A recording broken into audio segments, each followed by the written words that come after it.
Hi all, it's Teresa. Well, I'm always on the lookout for some nice wood frames when I'm in the thrift store. And I'm in the mood to paint, but I don't have any canvases, the specific sizes of these wood frames that I have. So I'm going to have to make my own canvas. So let me show you how I did it. Okay, so I buy a lot of framed art on an online website, and I had bought this 18 by 24 matted print years ago. And I like the print a lot. I think it's a hand-colored print and it's old. So I will maybe cut that down smaller and put it into a 16 by 20 inch frame. I have a few of those already. So I just took the glass and the print and the cardboard backing out, and I'll use this cardboard backing as a template to cut a piece of foam board. And these are fairly inexpensive to buy. And I also cut some unbleached muslin that I had in my fabric stash. Sprayed the foam board with spray adhesive glue, and then adhered the muslin on top of it. Smoothed it out nice and smooth, and then I just wrapped the muslin around all four sides and taped it securely with duct tape.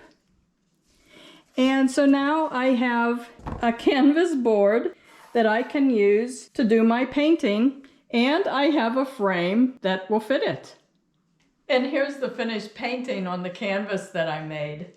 So if you were to make one of those canvas boards to fit a frame of yours, there are a few things I would like to point out first.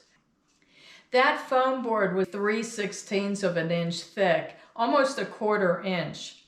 But it's still not as sturdy as a canvas board that you would buy. So that's something to take into consideration. On the back, I added the piece of cardboard that was behind that print in this frame. So that gives the foam board some protection for the back. You could also add a piece of glass in the front too, depending on the paint that you use. But I'm actually not going to put glass on this. I'm going to take it out of the frame and spray it lightly a few times with gloss varnish, just to protect the finish of the paint. And then I'll reframe it.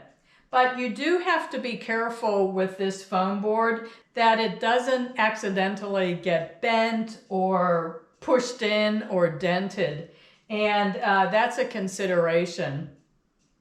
Also, when I added the fabric on top of the foam board, I didn't put a layer of paint on top of it first before doing my painting. And I wanted to try something different. I wanted to paint right on the fabric. So it kind of gave it a little feathery, softer look. And when I put paint on the fabric, it wasn't as easy to get nice, crisp lines. And if I had too much water on the brush, the water did spread out on the fabric a little bit. But being that this is acrylic paint, I would just be able to paint over it with opaque paint if I wanted to.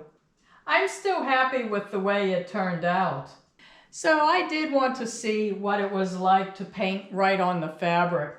But if you didn't want to, you could always just use gesso over the fabric first, or regular house paint or acrylic paint, and let it dry and then start your painting on top of that. And it would be more like a real canvas board that you would buy.